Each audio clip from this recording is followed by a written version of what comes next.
Então, pessoal, a gente falou sobre muita coisa, né? Mas vocês notaram que a regrinha não muda, né? Então, vamos lá para a gente revisar ainda mais sobre a nomenclatura das cadeias carbônicas, começando pelos hidrocarbonetos. Então, vamos para a nossa aulinha, que é a aula 6.2. Nós estamos falando da nomenclatura orgânica e das regras gerais. Se é regra geral, já vai se ligando aí que essa parte das regras ela vai servir para as outras funções orgânicas também, ok? Então vamos lá. De acordo com a IUPAC, a nomenclatura oficial ela sempre vai ser feita por um prefixo, que é o número, a quantidade de carbonos, né, a parte inicial do nome, que contém lá o indicativo de quantos carbonos estão presentes na molécula, mais o infixo, que ele indica o tipo de ligação que existe entre os átomos de carbono. Aí vem ligação simples, ligação dupla, ligação tripla, e ele vai mudando de acordo com o tipo de ligação. E isso aqui, pessoal, vale para os hidrocarbonetos, vale para os álcools, vale para as cetonas, vale para todas as funções orgânicas. E o sufixo é a parte final que indica o grupo funcional de substâncias a que ela está pertencendo, ao que o composto pertence. Nesse caso aqui, como nós estamos trabalhando hidrocarbonetos, nós estamos trabalhando com esse tipo aqui, ó, de terminação, que é a terminação, ó, O.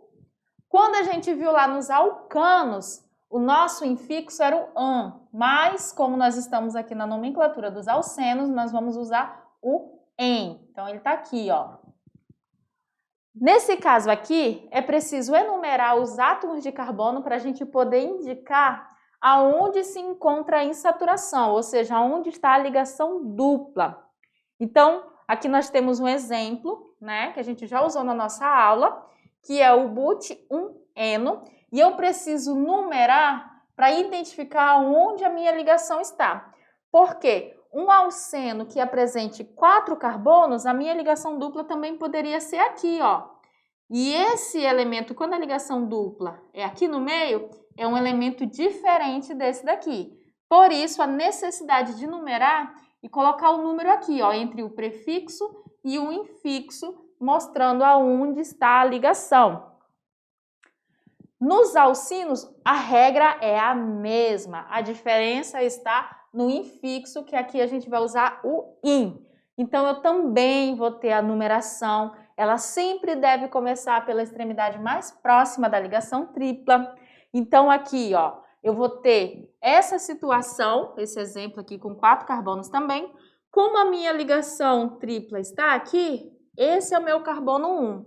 E aí, eu vou dar o nome but1-ino, que é o nome do meu composto.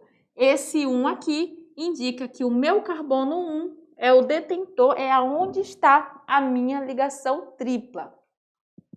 E aí, só para a gente fechar o resuminho, nós falamos sobre os alcanos, que são as cadeias abertas apenas com ligações do tipo simples.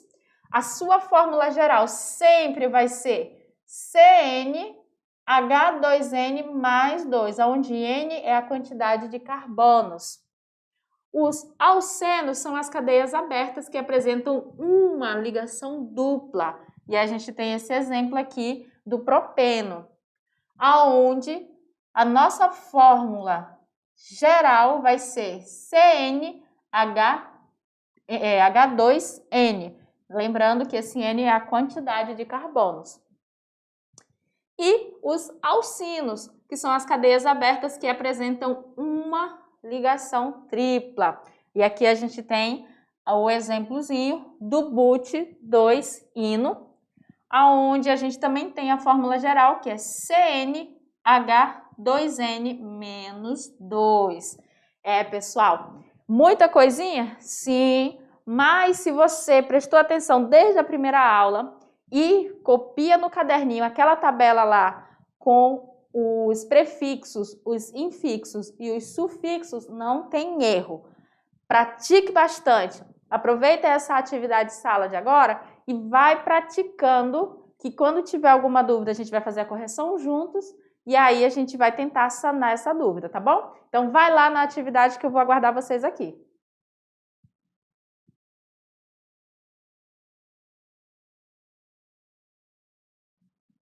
E aí, pessoal, não desiste não, viu? Eu sei que química, a gente tem aquele tabu da dificuldade, da disciplina que é muito difícil, mas nós vimos que aqui do terceiro ano é teoria.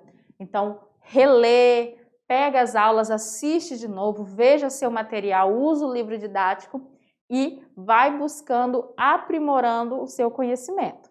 Eu sei que vocês já fizeram a atividade, sei que vocês tiveram muito sucesso nela, mas aqui ou acolá a gente fica com uma pequena dúvida e é bom a gente tirar essas dúvidas para elas não ficar assombrando a gente depois. Então, vamos agora para o nosso Tirando Dúvidas, tá bom? Questão número 1. Lembrando que nós estamos falando de hidrocarbonetos, nomenclaturas orgânicas, regras gerais. Então, aqui na questão número 1 diz o seguinte: compostos pertencentes à função hidrocarboneto são formados somente por hidrogênios e carbonos, certo? A principal fonte de hidrocarbonetos é o petróleo e a sua principal aplicação é como combustível. Dentre os compostos representados pelas fórmulas abaixo, trata-se de um alcino. Qual deles, pessoal, é um alcino aqui? Lembrando que um modo de se resolver essa questão é observando a fórmula geral. A fórmula geral do alcano é CnH2n mais 2, né? A fórmula geral do alceno vai ser CnH2n.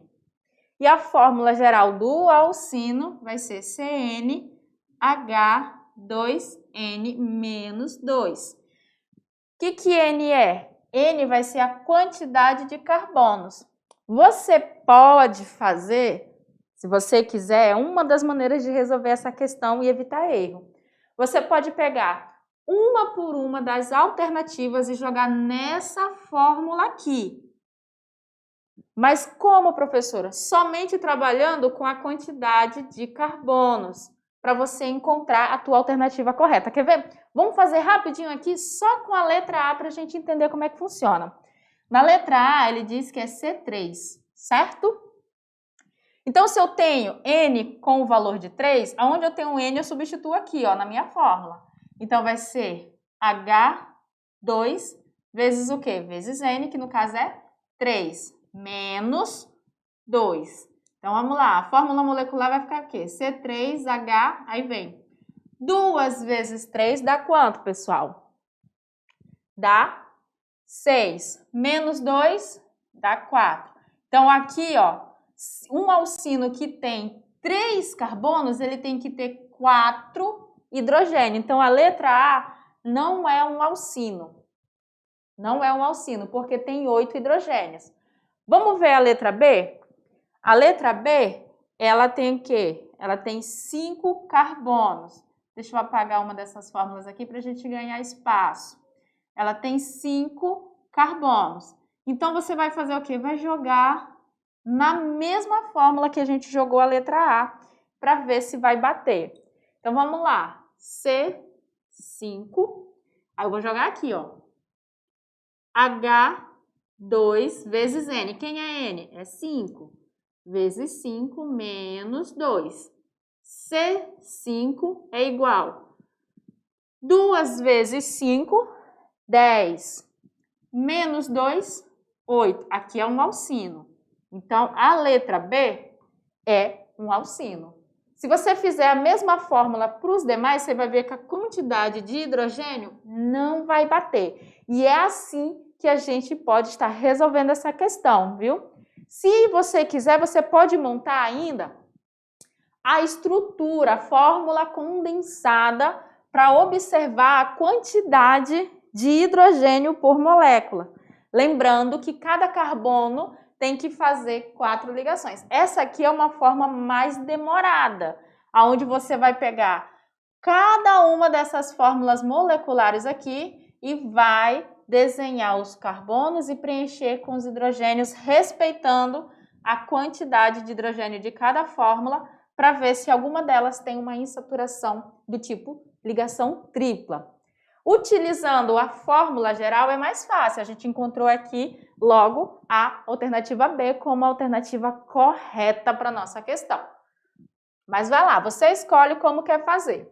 Vamos questão 2. O etileno, que a gente viu que é o eteno, que é o alceno mais simples, ele é um gás que se liquefaz a menos 104 graus Celsius e é insolúvel em água. Apesar de existir em baixa concentração no gás natural, é obtido principalmente pelo craqueamento do petróleo. Explique por que não existe numeração na nomenclatura do etileno. Olha só, a nomenclatura oficial do etileno, a gente viu lá, que é o eteno. Et está representando a quantidade de carbonos, né? O prefixo et, que é o número de carbono. O que mais? O en, que está representando o tipo de ligação, que é a ligação dupla. Vou botar só liga. E o O aqui, que está dizendo que ele é um hidrocarboneto, né? Vou botar só hidrocarbo. Mas por que que não tem um número aqui no nome do eteno? Vocês acham que é porque, hein? Essa é uma questão bem interessante. Se a gente for observar, não faz sentido numerar. Qual é a importância da numeração? É identificar a insaturação. Se eu tenho uma fórmula aqui, ó, que está representando apenas essa situação do eteno aqui, ó, aonde eu tenho somente a ligação dupla entre 2 átomos de carbono, ela sempre vai estar no carbono 1. Então, nessa situação aqui, nós não precisamos numerar, ok? Nós não precisamos numerar. A partir de 4 carbonos, sim. Até 3 carbonos também não é necessário numerar, porque vamos fazer aqui rapidinho, ó. Se eu fizer aqui, ó, CH3, CH, CH2. Se eu for começar a numerar para dar o nome dessa cadeia, aqui vai ser o número 1, aqui o número 2, aqui o número 3. Se, por um acaso, essa ligação seja desse lado aqui, o que vai acontecer? Eu vou apenas começar a numerar por aqui, ó, 2, 3. De todo modo, nesse caso aqui também, a minha insaturação ela sempre vai estar no carbono de número 1. Então, aqui, o propeno também não há a necessidade de numerar para mostrar onde está a minha insaturação. Independente da posição que ela estiver, ele vai sempre estar no carbono 1. Por quê? Porque nós precisamos começar a numerar a nossa cadeia pela extremidade mais próxima da insaturação. Então, tanto o eteno quanto o propeno não necessita de numeração. Continuando, questão de número 3. É uma questão de vestibular e diz o seguinte. Na obra O Poço de Visconde, de Monteiro Lobato, há o seguinte diálogo entre o Visconde de Sabugosa e a boneca Emília. Senhora Emília, explique-me o que é hidrocarboneto. A atrapalhadeira não se atrapalhou e respondeu. São misturinhas de uma coisa chamada hidrogênio com outra coisa chamada carbono. Os carocinhos de um se ligam aos carocinhos de outro. Nesse trecho, a personagem Emília usa o vocabulário informal que a caracteriza.